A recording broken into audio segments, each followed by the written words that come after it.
जय हिंद दोस्तों। Lead academy YouTube channel पर आपका स्वागत करता हूं।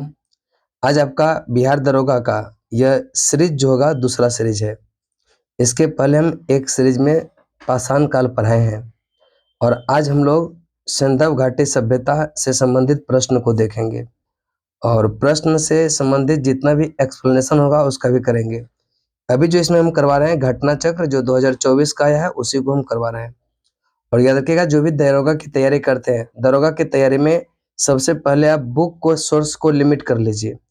ज़्यादा बुक नहीं पढ़ना है और हमेशा कहते हैं कि पहले आप प्रीवियस ईयर देखिए, दरोगा का PYQ ये देखिए और उससे आप देखिए कि क्वेश्चन आखिर किस बुक से आ रहा है। तो देखिएगा एक मात्र ही ऐसा बुक है जो लूसेंट है, उससे लगभग जितना जीके जीएस का क्वेश्चन होगा 55 से 60% क्वेश्चन उसी से रहता है, मात्र एक बुक से। फिर आपका कुछ करंट अफेयर में कवर हो जाएगा और जो बचा खोचा है आपको घटना चक्र से कंप्लीट हो जाएगा। तो ये दो बुक मेरे अनुमान से, करंट का भी देखिएगा आप दो सोर्स रखिए, एक तो आपको लूसेंट पढ़ना है और एक घटना चक्र। दो बुक इधर हो गया। करंट का में भी मेरे अनुमान से दो गो अगर रखिएगा आप, दो सोर्स, एक आपका प्रतियोगिता दर्पण, कभी धोखा नहीं खाएंगे आप, प्रतियोगिता दर्पण और एक आपका स्पीडी, ये दोनों अगर कर लेंगे और लास्ट में रिवीजन कर लीजिएगा तो आपको तकलीफ नहीं होगा। अगर आप पटना में हैं तो अगर आप चाहते हैं ये सब चीज़ आपके एकदम दिमाग में सेट हो जाए, याद करवा दें, तो आप मेरा संस्थान को ज्वाइन कर सकते हैं। यहाँ पर रटवा दिया जाएगा। याद रखिएगा हमेशा जो भी दरोगा का नौकरी लिया है या जो भी नौकरी लिया है वह क्वेश्चन को रटा है, रट करके ही नौकरी लिया जा सकता है। तो रटना पड़ेगा आपको, क्वेश्चन को याद करना होगा। जितना मैक्सिमम क्वेश्चन को आप याद करेंगे उतना ही आपका बेहतर तैयारी हो जाएगा। तो आज चलिए हम विशेष बात नहीं करेंगे और अगर इसका PDF प्राप्त करना हो तो आप मेरा टेलीग्राम चैनल लीड एकेडमी यह पटना को ज्वाइन कर सकते हैं। लीड एकेडमी पटना लिखिएगा, वहां पर ज्वाइन कर लीजिएगा। सारा वीडियो का PDF भी वहां पर आपको मिल जाएगा। और कल से नया बैच स्टार्ट कर रहे हैं हम लूसेंट का पॉलिटी सुबह में, करंट अफेयर का भी आपका सुबह में बैच स्टार्ट हो रहा है 7 से 8 में, पॉलिटिक 8 से 9 चलेगा और इकोनॉमिक्स का आपका 9 से 10 में है। देखिएगा अभी हम दरोगा का एक टारगेट बैच ला रहे हैं और वह बैच जो होगा शाम में 7 PM से 9 PM, ठीक है, 7 PM से 9 PM। अभी हम एक आध सप्ताह में इस बैच को लाएंगे और इसमें हम करवाएंगे क्या क्या। सबसे पहले तो आपको लूसेंट 4 से 5 बार लाइन बाय लाइन रटवाएंगे। घटना चक्र लगभग 4 से 5 सारा, ऐसा नहीं कि किसी को छोड़ेंगे। घटना चक्र में बहुत सारा बुक आता है, मोटा मोटा आता है, तो उसके लिए आपको समय देना होगा। तो इसमें हिस्ट्री है, पॉलिटी है, ज्योग्राफी है, इकोनॉमिक्स है और फिर आपका पर्यावरण पारिस्थितिकी है, सारा को कंप्लीट करवाएंगे। और शाम में उसका बैच होगा 7 PM से यह 9 PM। अब किस दिन देंगे बैच, इसका इंफॉर्मेशन आपको हमारे टेलीग्राम चैनल पर मिल जाएगा, लेकिन जल्द ही आ जाएगा। बस उसका एक प्लान बना रहे हैं। जैसे आइएगा आपको PYQ का क्वेश्चन रटवाएंगे, हर एक चीज का, ऐसा कुछ भी नहीं छोड़ेंगे जो बाद में आपको अफसोस आएगा। तो एकदम बेहतर तैयारी करवा देंगे बिहार दरोगा का, एकदम निश्चिंत रहिए आप। रिवीजन भी बहुत बार करवाएंगे। आप मेरे से जुड़िए, अगर नहीं जुड़े हैं तो एक बार पहले संस्थान से जुड़िए, बहुत फायदा होगा। रिजल्ट के मामले में आप देख सकते हैं, मेरा टेलीग्राम को विजिट कीजिएगा। रिजल्ट के मामले में आप देखिए कि कितना रिजल्ट होता है यहाँ से। और चलते हैं आज का प्रश्न पर, देखते हैं पहला प्रश्न। चलिए पहला प्रश्न पर देखते हैं क्या है। ठीक है, देखिए, मानव समाज विलक्षण है क्योंकि वह मुख्यतः आश्रित होता है किस पर।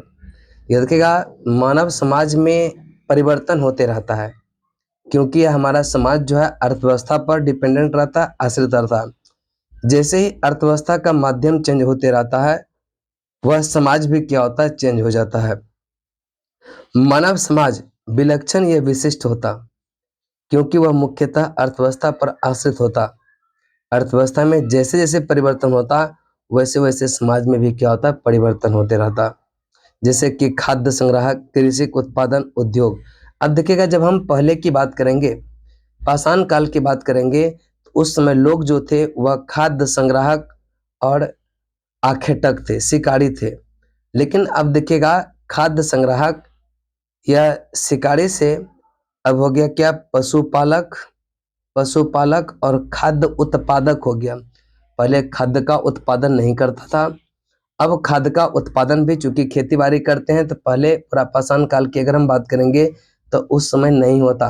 लोगों को भूख लगता, जंगल की तरफ निकल लेता और फल फूल जो यह जड़ है, पत्ती है, यही सब खा करके क्या होता था, रह जाते थे। लेकिन आज हम लोग खाद्य का उत्पादन कर रहे हैं, पशु पालन कर रहे हैं, तो इस प्रकार से मानव की अर्थव्यवस्था में क्या हो गया, चेंज हो गया। अर्थव्यवस्था जैसे जैसे परिवर्तन होता जाता है, सामाजिक व्यवस्था उसी अनुरूप बदलती है। संस्कृति, धर्म, विज्ञान आदि अर्थव्यवस्था में उत्पादन के साधन में परिवर्तन के ही अनुसार क्या होता है, परिवर्तित। सारा कुछ जैसे जैसे अर्थव्यवस्था बदलेगा, आपका संस्कृति चेंज होते चला जाएगा। ठीक है, तो इस प्रकार से आपका जो राइट आंसर होगा ऑप्शन नंबर बी हो जाएगा, यानी कि समाज विलक्षण है, क्योंकि यह मुख्यतः जो आश्रित होता है वह किस पर, अर्थव्यवस्था पर होता है। अगला प्रश्न पर चलते हैं। हड़प्पा निम्नलिखित में से किस सभ्यता से संबंधित है? तो हड़प्पा कहिए, सिंधु घाटी सभ्यता कहिए, तो बात क्या है, एक ही है। हड़प्पा नामक पुरास्थल सिंधु घाटी सभ्यता से संबंधित है। सिंधु घाटी सभ्यता के प्रथम स्थल का नाम पर जो है सिंधव सभ्यता को हड़प्पा स्थल यह कहा जाता है। करे कि जो सिंधव सभ्यता से संबंधित प्रथम स्थल खोजा गया हड़प्पा से ही, इस कारण से इसका नाम हड़प्पा सभ्यता भी पड़ा। कालानुक्रम की दृष्टि से यह सभ्यता मिस्र एवं मेसोपोटामिया की प्राचीन सभ्यता के समकालीन थे। तो हड़प्पा सभ्यता, सिंधु घाटी सभ्यता किसके समकालीन थे? तो याद रखिएगा, मिस्र के सभ्यता और मिस्र के मेसोपोटामिया, ठीक है, मिस्र और मेसोपोटामिया के सभ्यता के जो है समकालीन थे। आगे चलते हैं। सिंधु घाटी सभ्यता संबंधित है अद्य ऐतिहासिक युग से। किससे है? अद्य ऐतिहासिक युग से, ये भी ध्यान में रखिएगा। सिंधव सभ्यता अद्य ऐतिहासिक काल की है, क्योंकि यहाँ पर लेखन कला का ज्ञान तो है, किंतु अभी तक इसे पढ़ा नहीं जाता। अतः जो है इतिहास निर्माण में इसका प्रयोग नहीं किया जा सकता। अब देखिएगा, चूंकि एक होता है आपका कि जो अद्य ऐतिहासिक होता, अद्य ऐतिहासिक उसको कहेंगे लिखित विवरण है, लेकिन उसको पढ़ा नहीं जा सकता, उसको कहते हैं अद्य ऐतिहासिक काल। ठीक है, तो इसका जो है प्रयोग इतिहासकार ने नहीं किया, चूंकि इसको पढ़ा ही नहीं गया है। आगे चलते हैं। सिंधु घाटी सभ्यता गैर आर्य थी, क्यों? क्योंकि वह नगरीय सभ्यता था, और आर्य सभ्यता जो कहते हैं, आर्य वह एक ग्रामीण सभ्यता था, यह गैर आर्य था। गैर आर्य मतलब वह हो गया एक नगरीय सभ्यता। जो सिंधु घाटी की सभ्यता है, नगर नियोजन के लिए जाना जाता है, अपने सड़क निर्माण के लिए जाना जाता है, यानी कि सब चीज का यहाँ पर उचित प्रबंधन था। इसका राइट आंसर, ये सिंधु घाटी सभ्यता क्या है, वह नगरीय सभ्यता है। सिंधु घाटी की सभ्यता गैर आर्य मुख्य रूप से इसीलिए थी क्योंकि वह नगरीय सभ्यता, जबकि आर्य सभ्यता जो था वह क्या था, ग्रामीण सभ्यता था।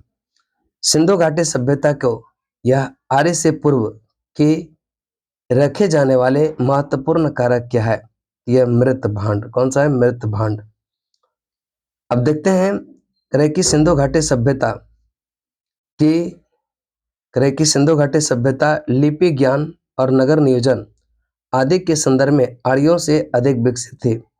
पुरातात्विक साक्ष्यों में अलग अलग काल में पाए गए मृत भांड इस सिंधु घाटी सभ्यता को आर्य से पूर्व का सिद्ध करते हैं। काले रंग की आकृति से चित्रित लाल मृत भांड जहां हड़प्पा सभ्यता से संबंधित है, वहीं धूसर एवं चित्रित धूसर मृत भांड जो बाद में आया से संबंधित क्या होता है, माने जाते हैं। सिंधु घाटी संस्कृति वैदिक सभ्यता से भिन्न थी, क्यों? क्योंकि इसके पास विकसित शहरी व्यवस्था और सुविधाएं था। जो सिंधु घाटी है, इसके पास विकसित नगर, या इसके पास चित्रलेखीय लिपि, इसके पास लोहे और रक्षात्मक ज्ञान का अभाव था। यानी कि सिंधु घाटी सभ्यता में जो है विकसित शहरी जीवन, इसके पास चित्रलेखीय लिपि और इसके पास लोहे और रक्षा शास्त्रों के ज्ञान का अभाव था। यानी कि उपरोक्त में से तीनों कथन क्या होगा, सही हो जाएगा। सिंधु घाटी सभ्यता, यह संस्कृति वैदिक सभ्यता से अनेक बातों से भिन्न था। क्या क्या भिन्नता था? सिंधु घाटी सभ्यता नगरीय थी, जबकि वैदिक सभ्यता क्या था, ग्रामीण सभ्यता था। सिंधु घाटी सभ्यता नगरीय सभ्यता, और ये जो वैदिक सभ्यता था वह क्या था, ग्रामीण सभ्यता था। एक तो अंतर हो गया। सिंधु की यह लिपि है भाव चित्रात्मक। वैदिक सभ्यता के लोग लोहे और रक्षा शास्त्र ज्ञान से युक्त थे, जबकि सिंधु घाटी के लोग जो है लोहे से परिचित नहीं थे, लोहे से परिचित नहीं थे। ठीक है, इसको भी ध्यान में रखिएगा। अब अगला प्रश्न चलते हैं, प्रश्न नंबर आपका 7 पर। ठीक है, 7 नंबर पढ़िए ध्यान से और इसको जवाब देने का प्रयास कीजिए। ठीक है, 7 नंबर प्रश्न को पढ़िए और इसको जवाब देने का प्रयास कीजिए कि आखिर क्वेश्चन कह क्या रहा है। तो पहला है, करे कि जो हड़प्पा संस्कृति की जानकारी का जो प्रमुख स्रोत है वह क्या है। हड़प्पा संस्कृति का जानकारी का जो प्रमुख स्रोत है वह पुरातात्विक खुदाई है, यानी कि ऑप्शन नंबर आपका सी। चूंकि उस समय के जो भी लेख लिखा गया है उसको पढ़ा नहीं जा सकता है, इस कारण से इसका राइट आंसर होगा पुरातात्विक खुदाई। हड़प्पा सभ्यता की लिपि का वाचन अभी नहीं हो सका, यानी कि वहाँ का जो लिपि है उसको अभी जो है पढ़ा नहीं जा सकता, इस कारण से उसको पढ़ा नहीं जा सकता, इस कारण से जो है यह क्या है, अभी उसका लेख में प्रयोग नहीं करते। अतः सभ्यता से संबद्ध अनेक जो है पुरास्थलों से प्राप्त अवशेष से हड़प्पा सभ्यता के विशिष्ट याद रखेगा पर तत्वों पर क्या होता है, प्रकाश डालता। इसके बाद अगला प्रश्न चलते हैं, प्रश्न नंबर आपका 8 है, सिंधु घाटी सभ्यता पर प्रकाश डालता है कौन सा। एक है शिलालेख, पुरातत्विक संबंधी खुदाई, और एक आपका बर्तनों की मुहर पर लिखावट, और एक है धार्मिक ग्रंथ।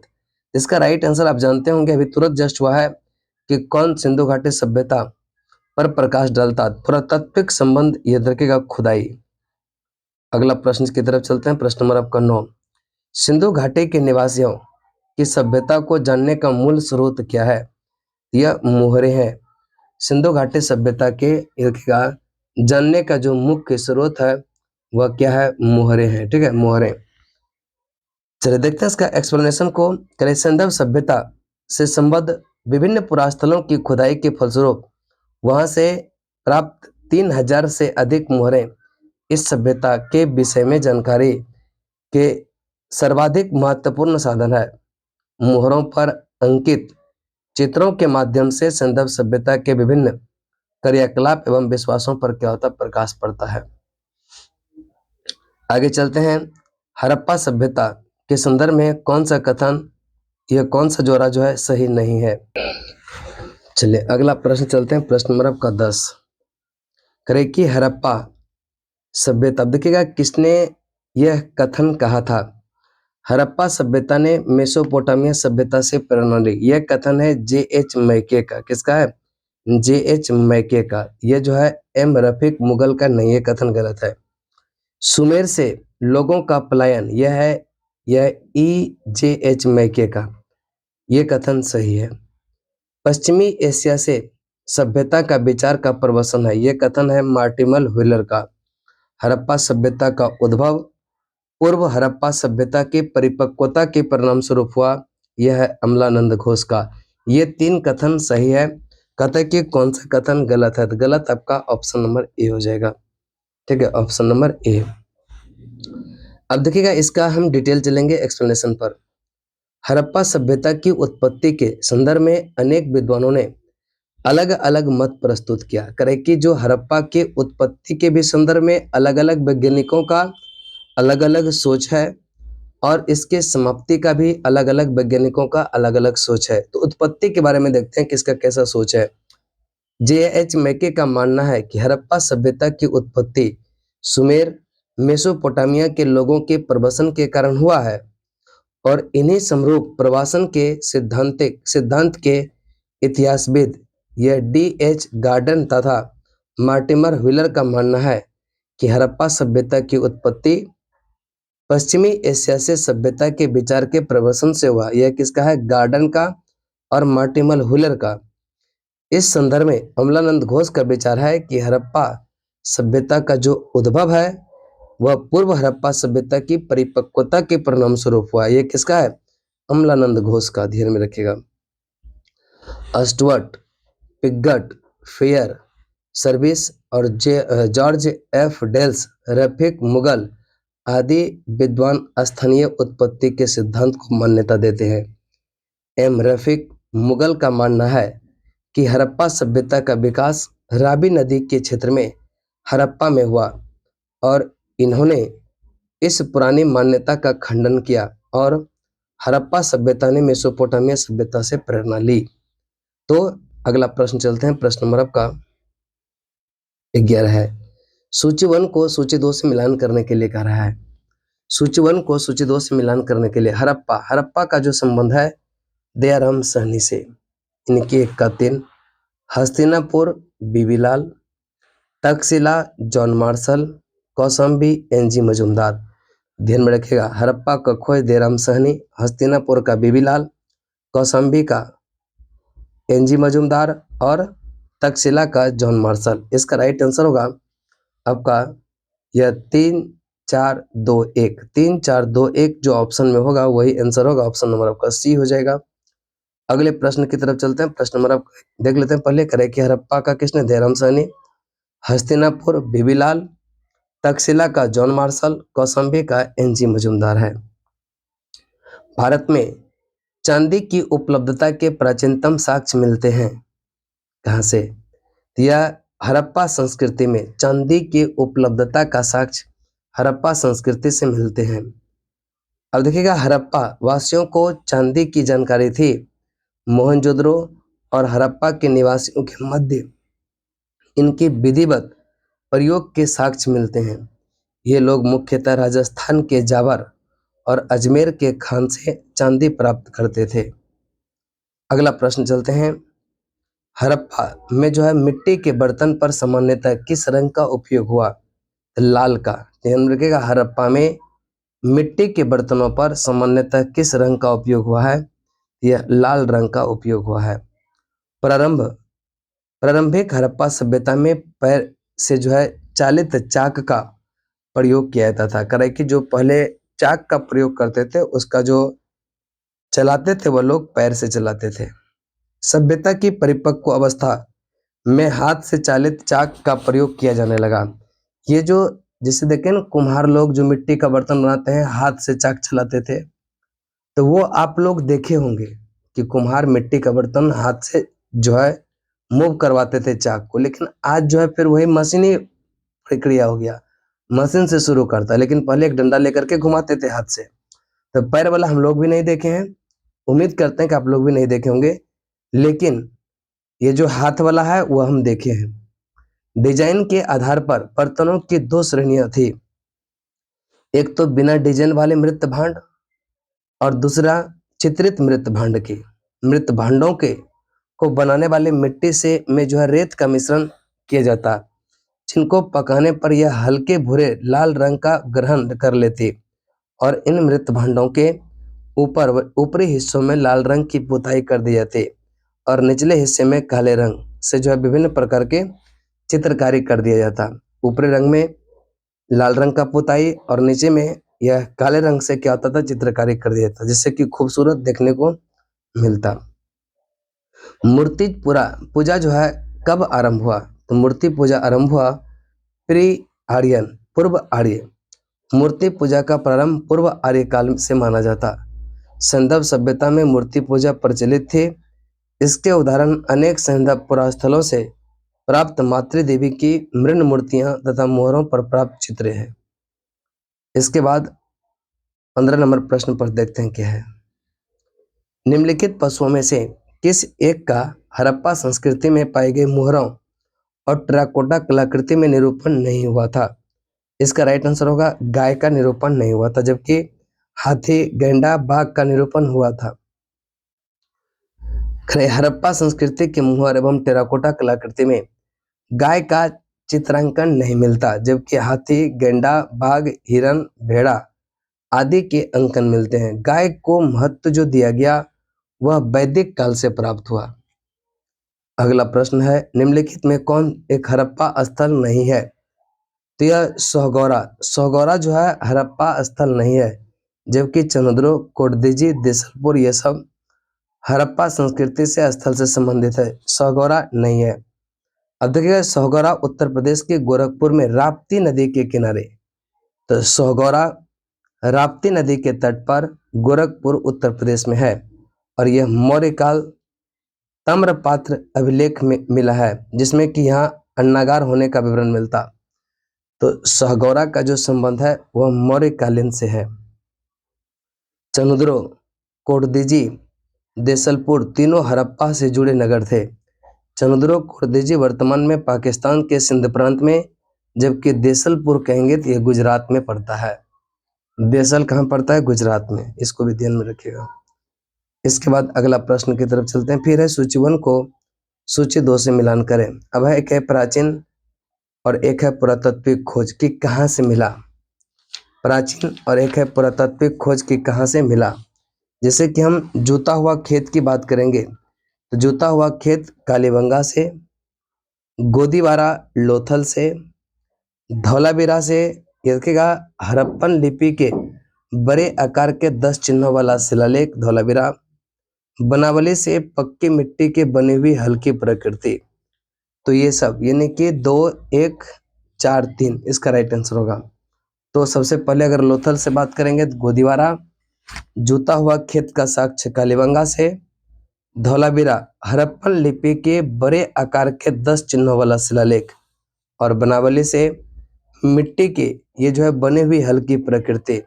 इसका राइट आंसर होगा 2, 1, 4, 3 ऑप्शन नंबर बी। चलिए इसके बाद है एक जूते हुए खेत की खोज की गई कालीबंगा से। जूते हुए खेत कहाँ से? कालीबंगा से।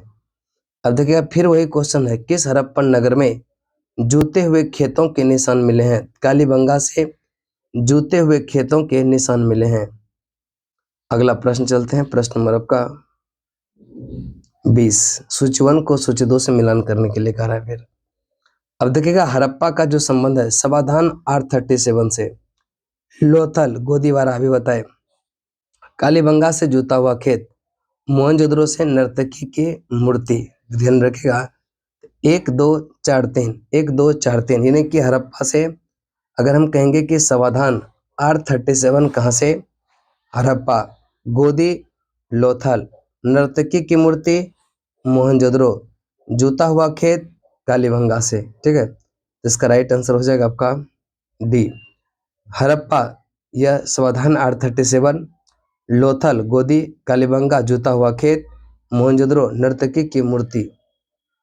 फिर है सूची 1 को सूची 2 से मिलान करने के लिए, सूची 1 को सूची 2 से मिलान करने। अब देखिएगा अगर हम बात करेंगे हड़प्पा, तो हड़प्पा जो है किस नदी के तट पर है? हड़प्पा है रावी, हस्तिनापुर गंगा, नागार्जुनकोंडा कृष्णा और पैठन है गोदावरी। तो इसको भी ध्यान रखिएगा, हड़प्पा रावी, हस्तिनापुर गंगा, नागार्जुनकोंडा कृष्णा और पैठन जो है गोदावरी। इसका राइट आंसर होगा ऑप्शन नंबर बी, 2, 3, 4, 1 2, 3, 4, 1। अगला चलते हैं, फिर है सूची 1 को सूची 2 से मिलान करें। अब जिस नदी के तट पर, अभी बताए कि हड़प्पा किस नदी के तट पर? रावी, कालीबंगा हो जाएगा घग्गर। ठीक है, कालीबंगा घग्गर। इसके बाद अगला देखते हैं लोथल, लोथल है भोगवा, यह भोगवा, रोपर है सतलज। इसका राइट आंसर होगा 3, 2, 1, 4 3, 2, 1, 4 ऑप्शन नंबर ए है। अगला चलते हैं, हड़प्पा किस नगर के किनारे स्थित है? तो हड़प्पा जो है वह रावी नदी के तट पर है। हड़प्पा किस नदी के तट पर? रावी नदी के तट पर स्थित है। सिंधव सभ्यता का महान स्नानागार कहाँ से प्राप्त हुआ है? सिंधव सभ्यता का जो महान स्नानागार है यह कहाँ से प्राप्त हुआ है? तो इसका राइट आंसर होगा मोहनजोदड़ो से, ऑप्शन नंबर ए। सिंधव सभ्यता के महान स्नानागार को के जो है साक्ष्य मोहनजोदड़ो से प्राप्त हुआ। इसकी लंबाई उत्तर से दक्षिण की ओर 55 मीटर, चौड़ाई पूर्व से पश्चिम की ओर यह कितना है? 33 मीटर है। यानी कि अगर हम उत्तर से दक्षिण की ओर लंबाई की बात करेंगे तो यह लगभग 55 और चौड़ाई इसका ये पूर्व से पश्चिम की ओर 33 मीटर का है। विशाल स्नानागार किस पुरातत्व ये जो है स्थल से प्राप्त हुआ है? मोहनजोदड़ो से। ऑप्शन नंबर क्या हो जाएगा? सी। सिंधु घाटी सभ्यता किस पुरास्थल से जो है नाव के चित्र यह जो है मॉडल प्रस्तुत ये प्राप्त हुआ है? अब देखिए यहाँ पर कह रहा है कि नाव के चित्र, इंपॉर्टेंट क्वेश्चन है, अच्छा क्वेश्चन है। कहाँ से? तो सिंधु घाटी की सभ्यता के किस स्थल से नाव के चित्र यह मॉडल प्राप्त हुआ है? तो ध्यान में रखिएगा, मोहनजोदड़ो। कहाँ से? मोहनजोदड़ो एवं लोथल। तो देखते हैं किस ऑप्शन में है मोहनजोदड़ो और लोथल। तो मोहनजोदड़ो और लोथल की बात करेंगे तो ये आपका ऑप्शन नंबर डी, और यही उत्तर सही होगा। मोहनजोदड़ो एवं लोथल से यह नाव के चित्रयुक्त जो है मुहरें प्राप्त हुई है। देखिएगा ये सब क्वेश्चन नया है, एकदम इम्पोर्टेंट है, क्योंकि जो क्वेश्चन बार बार आपका रिपीट होते रहता है ये सब एकदम इम्पोर्टेंट होता है। आगे चलते हैं। यह जितना भी नया क्वेश्चन है देखने में लग रहा है कि आपको नया है। यह देखिएगा जो क्वेश्चन आप पढ़ते हैं नया लग रहा है उसको एक कॉपी बनाइए, उसमें लिख लीजिए। सिंधु सभ्यता के बारे में कौन सा कथन असत्य है? यहाँ देखिएगा सत्य की बात नहीं करता, असत्य की बात करता। पहला है नगरों में नालियों की सुदृढ़ व्यवस्था थी, बिल्कुल थी। व्यापार और वाणिज्य उन्नत दशा में था, ये भी था। मातृ देवी की उपासना की जाती थी, ये कथन भी सही है। लेकिन सिंधु घाटी की सभ्यता के लोग लोहे से परिचित नहीं था, यानी कि यह राइट आंसर गलत हो जाएगा। करे कि असत्य, असत्य हो जाएगा ए, यानी कि ऑप्शन नंबर डी यही क्या होगा, उत्तर सही होगा। सिंधु घाटी एक रही कि हड़प्पा सभ्यता के खुदाई में मिले अवशेष के आधार पर क्या सही नहीं है? तो ध्यान में रखिएगा, हड़प्पा सभ्यता की खुदाई में मिले अवशेष के आधार पर क्या सही नहीं है? सभी तरह के निर्माण कार्य के लिए एक ही आकार के ईंट का प्रयोग किया गया? नहीं, अलग अलग नगरों में अलग अलग अनुपात के ईंटों का प्रयोग किया जाता था। इनकी सब में एक ही आकार के ईंट का प्रयोग नहीं था, ये कथन गलत है। मुख्यतः सभी घर एक मंजिला ही बनाया जाता था, ये कथन हम कह सकते हैं कि सही है। मुख्य सड़कें औसतन 10 मीटर यह चौड़ी होती थी। एक और याद रखिएगा हमेशा, इसका जो राइट आंसर है कौन सा कथन क्या करा है, असत्य है। अब देखिएगा, चूंकि अगर हम दूसरा की बात करेंगे तो यह एक मंजिला नहीं था, 2 मंजिला भी यह मकान हुआ करता था, तो ये कथन भी क्या हो जाएगा, गलत हो जाएगा। तो एक ही कथन सही है आपका, कौन सा, 3 नंबर। और यह क्वेश्चन भी देखिएगा छत्तीसगढ़ पेशियस 2022 में पूछ रहा है कौन सा गलत है। तो 1 और 2 दोनों कथन क्या है, गलत है। तो गलत हो जाएगा, ऑप्शन नंबर क्या हो जाएगा, ए राइट आंसर होगा। अब देख लेते हैं इसकी डिटेल को। सिंधु सभ्यता में पक्की एवं कच्ची दोनों प्रकार के ईंट का प्रयोग होता था। एक तो पक्की और कच्ची दोनों। सभी सिंधु नगरों से प्राप्त ईंटों का सामान्यतः 4:2:1 था, जबकि कालीबंगा से अलंकृत ईंटों के साक्ष्य प्राप्त हुआ है। वहीं चंद्रों से वक्राकार ये जो है ईंटों के साक्ष्य मिले हैं। अतः सिंधु सभ्यता में सभी तरह के निर्माण के लिए एक आकार की ईंटों का प्रयोग नहीं होता, यानी कि अलग अलग नगरों के लिए ईंटों का प्रयोग अलग अलग होता था। तो 1 नंबर कथन गलत हो गया। सिंधु सभ्यता में निर्मित घर एक मंजिला ही बनाए जाते थे, परंतु कुछ भवनों से मिली सीढ़ियों से साक्ष्य के आधार पर यह कहा जाता है कि कुछ घर 2 मंजिले भी निर्मित है। तो सिर्फ 1 मंजिले कहना गलत है, क्योंकि कुछ नगरों से यह 2 मंजिले भी प्राप्त हुए हैं। सिंधु सभ्यता के मुख्य सड़कें की औसतन चौड़ाई 10 मीटर हुआ करती थी। कथन ये क्या है, सही है। अगला प्रश्न है, सिंधु घाटी सभ्यता जानी जाती थी किस लिए से? सिंधु घाटी सभ्यता किस लिए जानी जाती थी? अपने नगर नियोजन के लिए, मोहनजोदड़ो और हड़प्पा के लिए, अपने कृषि संबंधी कार्य के लिए, अपने उद्योगों के लिए। यानी कि यह चारों चीज के लिए, अपने नगर नियोजन, मोहनजोदड़ो और हड़प्पा के लिए, अपने कृषि संबंधी कार्य के लिए और अपने उद्योगों के लिए जानी जाती थी। यानी कि उपरोक्त में से सारा कथन किया जाएगा, सही हो जाएगा। अब करें कि निम्नलिखित में से किसका जो है सुमेल नहीं है, कौन सा सही सुमेलित नहीं है? आलमगीरपुर उत्तर प्रदेश में पड़ता है, बिल्कुल सही है। लोथल गुजरात में पड़ता है, ये भी सही है। कालीबंगा राजस्थान में, हरियाणा में यह गलत है। रोपर पंजाब, यानी कि 1 सही है, 2 सही है, 4 सही है। कालीबंगा राजस्थान, कालीबंगा राजस्थान। कालीबंगा राजस्थान के हनुमानगढ़ जिले में स्थित है। कालीबंगा की खोज इटली के लुइगी पिस्सो टेस्सीटोरी ने किया, जबकि हड़प्पा के रूप में पहचान इसका जो किया था अमलानंद घोष ने। फिर देखिएगा सूचीवन करे के नीचे सिंधु घाटी सभ्यता संबंधित केंद्र उत्तर प्रदेश में स्थित है। कौन सा जो यहाँ पर दिया गया ऑप्शन में है उत्तर प्रदेश में है।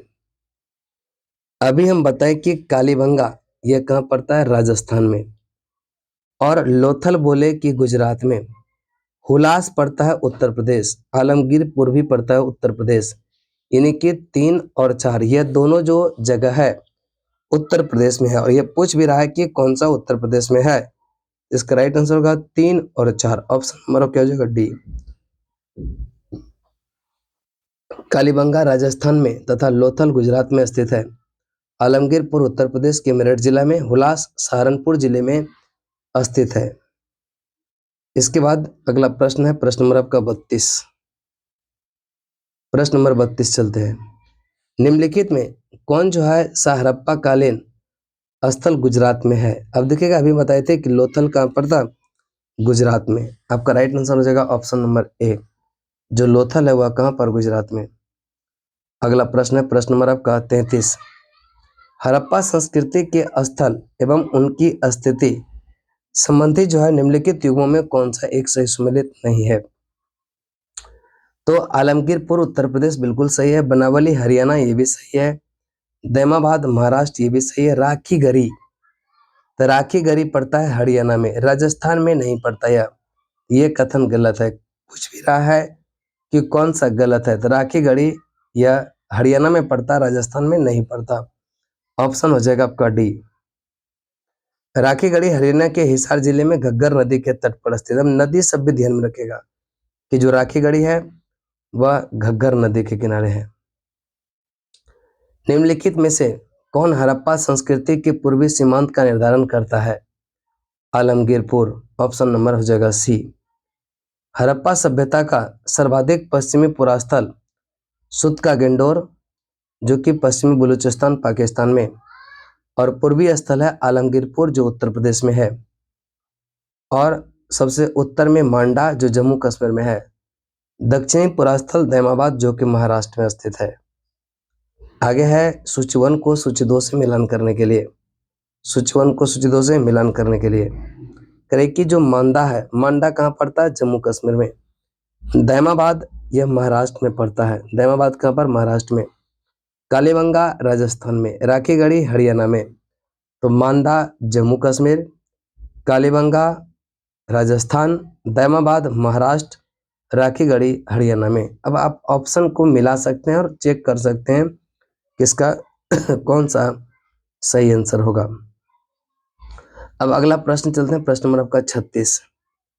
फिर है सूची 1 को सूची 2 से मिलान करने के लिए। अब देखिएगा एक क्षेत्र पड़ता है बालू, बालू जो पड़ता है वह कहाँ पड़ता, तो ध्यान रखिएगा बालू पड़ता है हरियाणा में, मांडा अभी बताए जम्मू कश्मीर में, पादरी, पादरी पड़ता है आपका गुजरात में, और जो हुलास है यह उत्तर प्रदेश में पड़ता।